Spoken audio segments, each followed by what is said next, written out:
And we feel so much better for it, don't we? Don't we feel better? Our service members won't be activists and ideologues. They will be fighters and warriors. They will fight for our country. And Pete, congratulations. Secretary of Defense, congratulations.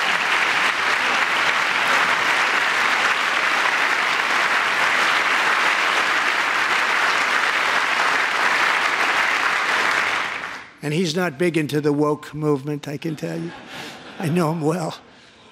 I am pleased to report that in January, the U.S. Army had its single best recruiting month in 15 years, and that all armed services are having among the best recruiting results ever in the history of our services. What a difference.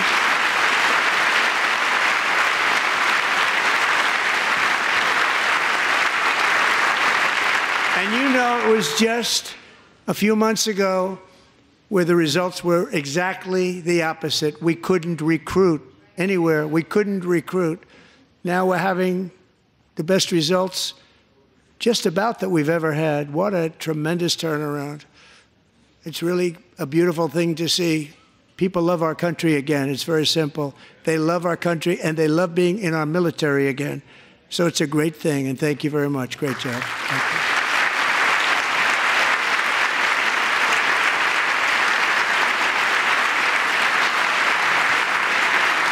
We're joined tonight by a young man, Jason Hartley, who knows the weight of that call of duty. Jason's father, grandfather, and great-grandfather all wore the uniform.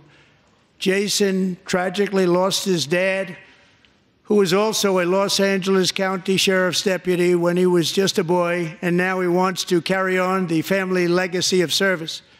Jason is a senior in high school, a six-letter varsity athlete, a really good athlete, they say, a brilliant student with a 4.46, that's good, GPA.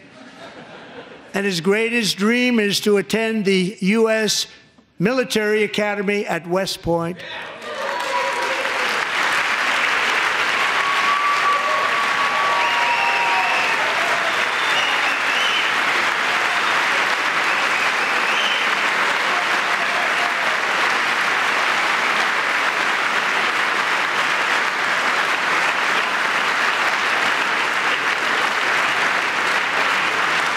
And Jason, that's a very big deal getting in. That's a hard one to get into. But I'm pleased to inform you that your application has been accepted. You will soon be joining the Corps of Cadets.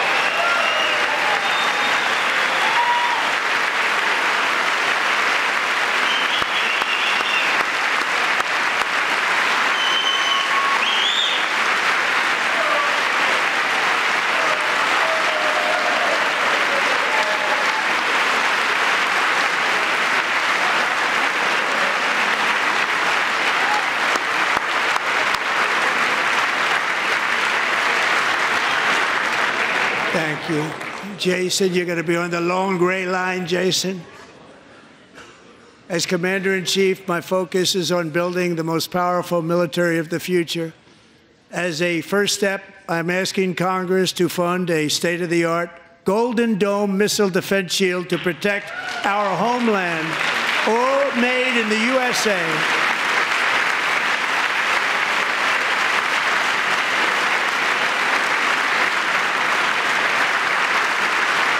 And Ronald Reagan wanted to do it long ago, but the technology just wasn't there, not even close. But now we have the technology. It's incredible, actually. And other places, they have it. Israel has it. Other places have it. And the United States should have it too, right, Tim, right? They should have it too. So I want to thank you. But it's a very, very important. This is a very dangerous world. We should have it. We want to be protected, and we're going to protect our citizens like never before. To boost our defense industrial base, we are also going to resurrect the American shipbuilding industry, including commercial shipbuilding and military shipbuilding.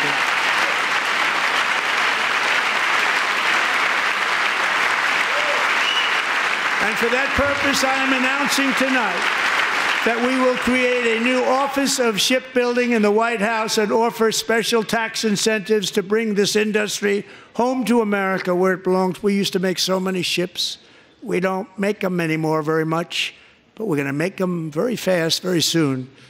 It will have a huge impact. To further enhance our national security, my administration will be reclaiming the Panama Canal, and we've already started doing it.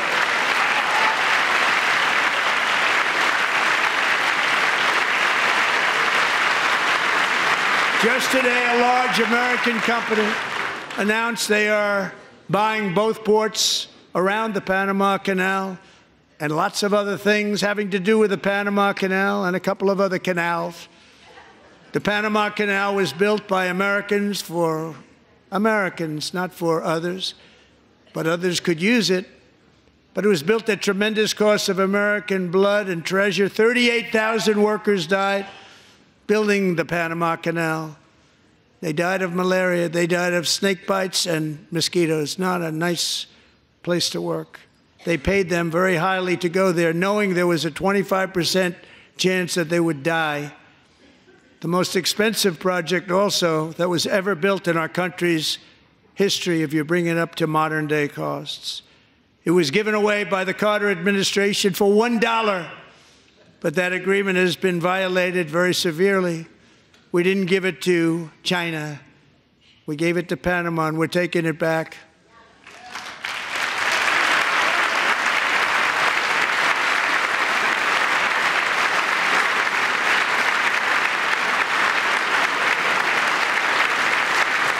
And we have Marco Rubio in charge. Good luck, Marco.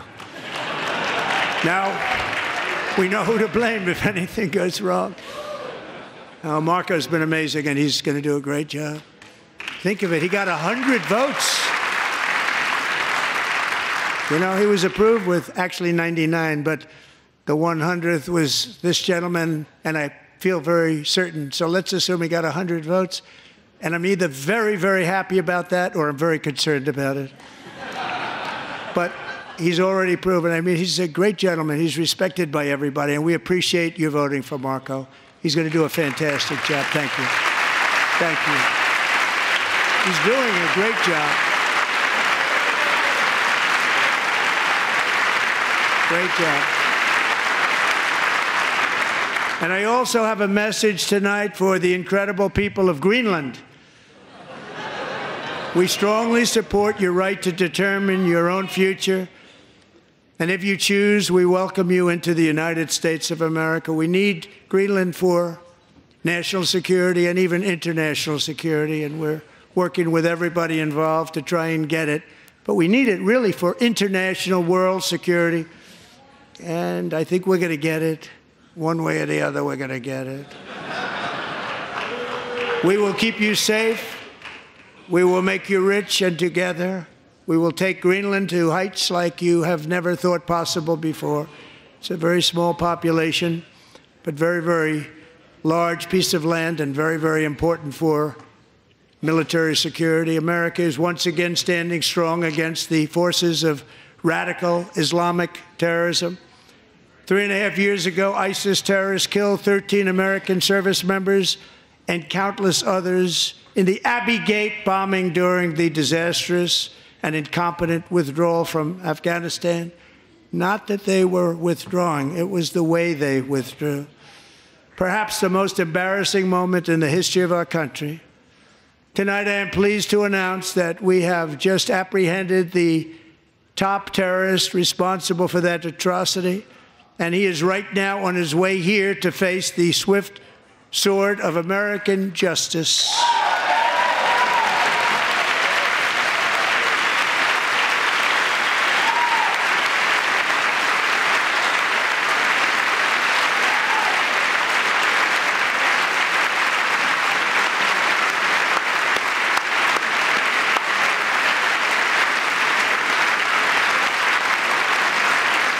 And I want to thank especially the government of Pakistan for helping arrest this monster.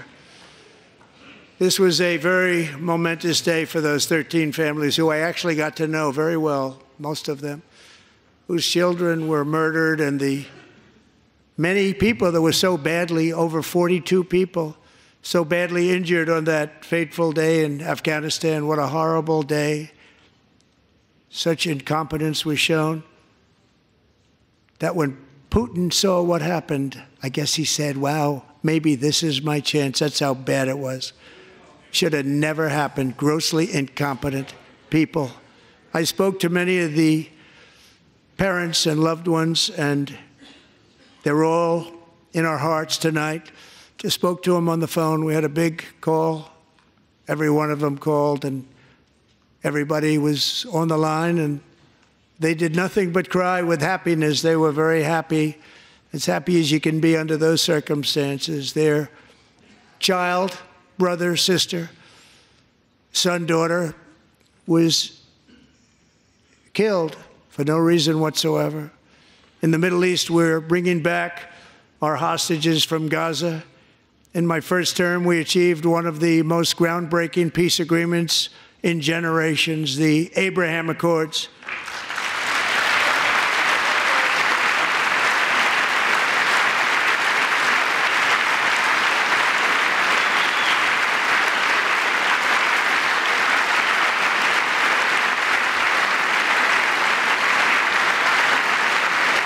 And now we're going to build on that foundation to create a more peaceful and prosperous future for the entire region. A lot of things are happening in the Middle East. People have been talking about that so much lately with everything going on with Ukraine and Russia. But a lot of things are happening in the Middle East. It's a rough neighborhood, actually. I'm also working tirelessly to end the savage conflict in Ukraine. Millions of Ukrainians and Russians have been needlessly killed or wounded in this horrific and brutal conflict with no end in sight. The United States has sent hundreds of billions of dollars to support Ukraine's defense with no security, with no anything.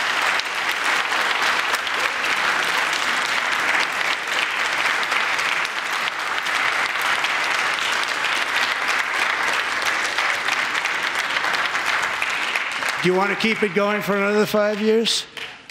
Yeah, you would say Pocahontas says yes.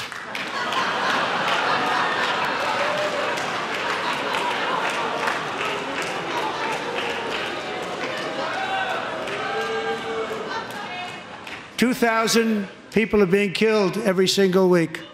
More than that. They're Russian young people. They're Ukrainian young people. They're not Americans. But I want it to stop. Meanwhile, Europe has sadly spent more money buying Russian oil and gas than they have spent on defending Ukraine, by far. Think of that. They've spent more buying Russian oil and gas than they have defending. And we've spent perhaps $350 billion, like taking candy from a baby. That's what happened. And they've spent $100 billion. What a difference that is. And we have an ocean separating us, and they don't. But we're getting along very well with them, and lots of good things are happening. Biden has authorized more money in this fight than Europe has spent, by billions and billions of dollars. It's hard to believe that they wouldn't have stopped it and said at some point, come on, let's equalize. You got to be equal to us. But that didn't happen. Earlier today, I received an important letter from President Zelensky of Ukraine. The letter reads, Ukraine is ready to come to the negotiating table as soon as possible to bring lasting peace closer. Nobody wants peace more than the Ukrainians, he said. My team and I stand ready to work under President Trump's strong leadership to get a peace that lasts. We do really value how much America has done to help Ukraine maintain its sovereignty and independence. Regarding the agreement on minerals and security, Ukraine is ready to sign it at any time that is convenient for you. I appreciate that he sent this letter, just got it a little while ago. Simultaneously, we've had serious discussions with Russia and have received strong signals that they are ready for peace. Wouldn't that be beautiful? Wouldn't that be beautiful?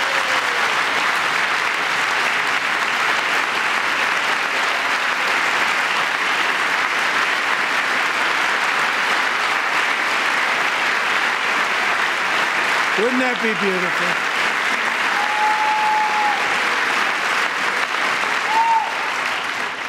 It's time to stop this madness. It's time to halt the killing. It's time to end this senseless war. If you want to end wars, you have to talk to both sides. Nearly 4 years ago, amid rising tensions, a history teacher named Mark Fogel was detained in Russia and sentenced to 14 years in a penal colony. Rough stuff. The previous administration barely lifted a finger to help him. They knew he was innocent, but they had no idea where to begin. But last summer, I promised his 95-year-old mother, Malphine, that we would bring her boy safely back home. After 22 days in office, I did just that, and they are here tonight.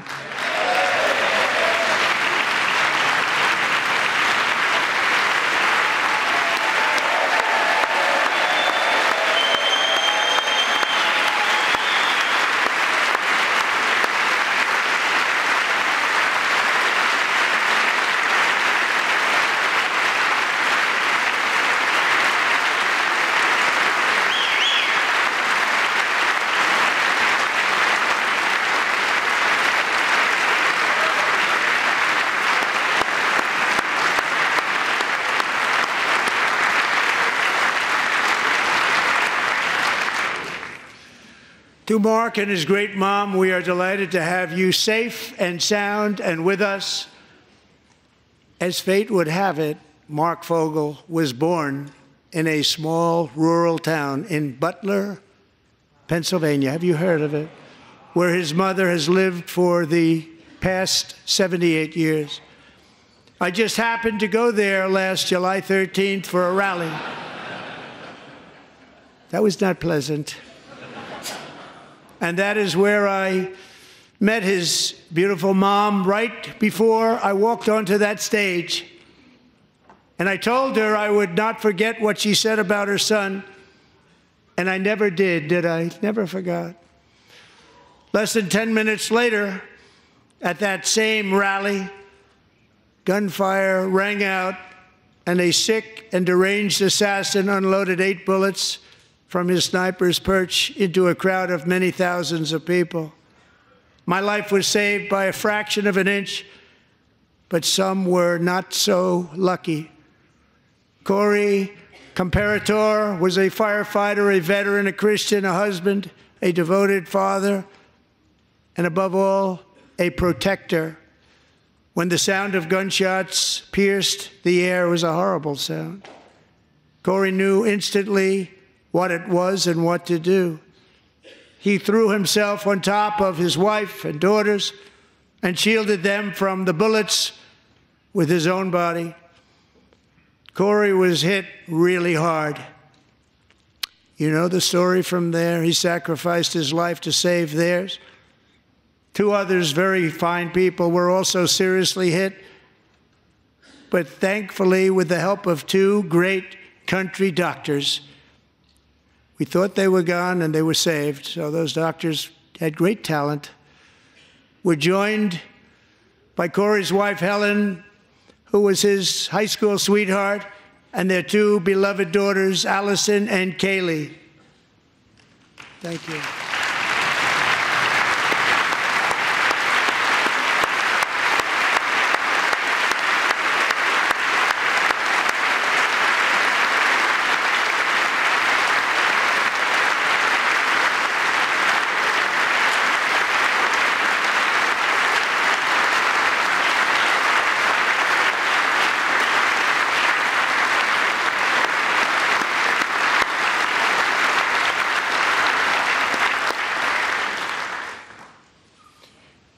To Helen, Allison, and Kaylee, Corey is looking down on his 3 beautiful ladies right now, and he is cheering you on. He loves you. He is cheering you on. Corey was taken from us much too soon, but his destiny was to leave us all with a shining example of the selfless devotion of a true American patriot. It was love like Corey's that built our country, and it's love like Corey's that is going to make our country more majestic than ever before. I believe that my life was saved that day in Butler for a very good reason. I was saved by God to make America great again. I believe that. Thank you. Thank you.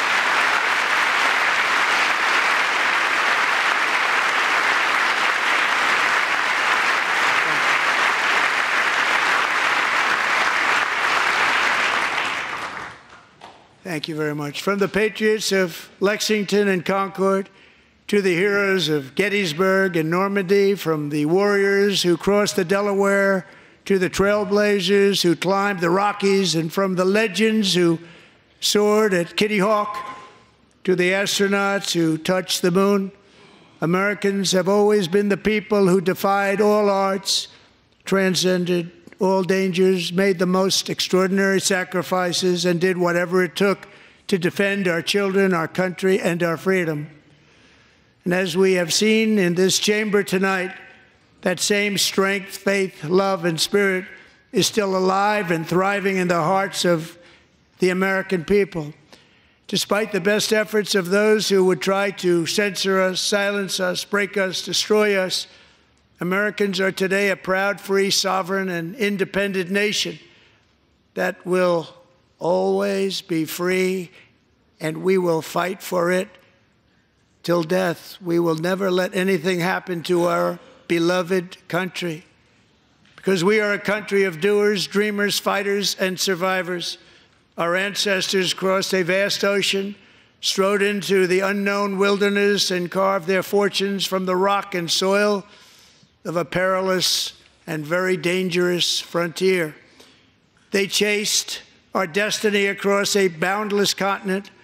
They built the railroads, laid the highways, and graced the world with American marvels like the Empire State Building, the mighty Hoover Dam, and the towering Golden Gate Bridge.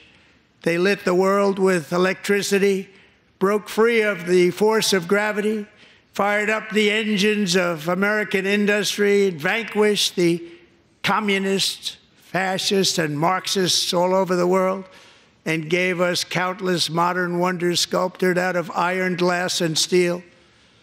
We stand on the shoulders of these pioneers who won and built the modern age, these workers who poured their sweat into the skylines of our cities, these warriors who shed their blood on fields of battle and gave everything they had for our rights and for our freedom.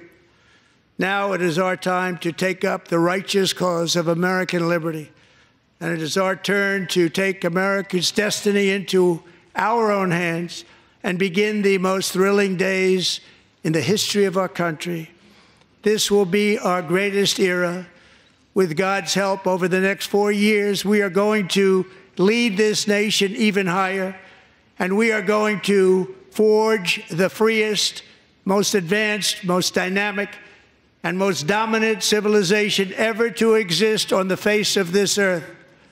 We are going to create the highest quality of life, build the safest and wealthiest and healthiest and most vital communities anywhere in the world. We are going to conquer the vast frontiers of science, and we are going to lead humanity into space and plant the American flag on the planet Mars and even far beyond.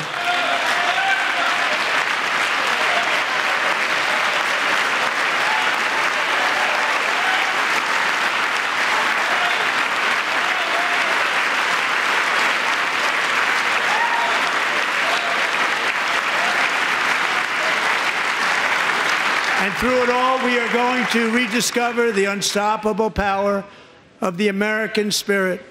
And we are going to renew unlimited promise of the American dream.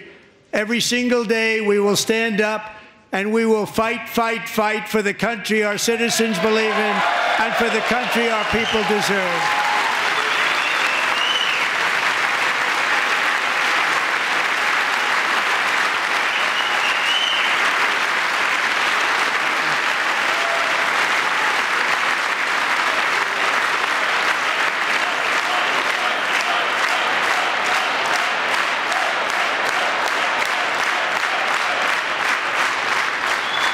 My fellow Americans, get ready for an incredible future because the golden age of America has only just begun.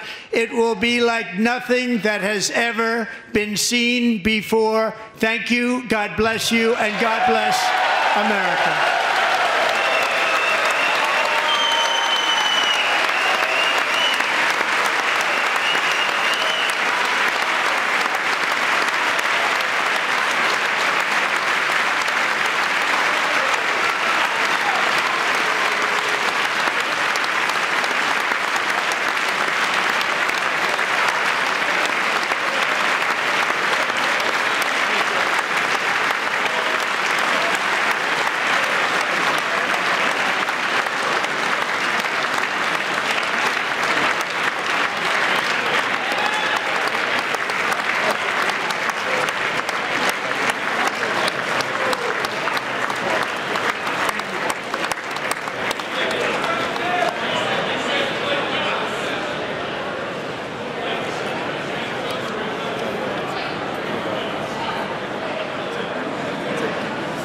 Thank you very much. Great job. Thank you. Great honor. Thank you. Thank you. Get this place going, all right? Thank you very much. Great honor. Thank you. Thank you, Mr. President. Thank you very much.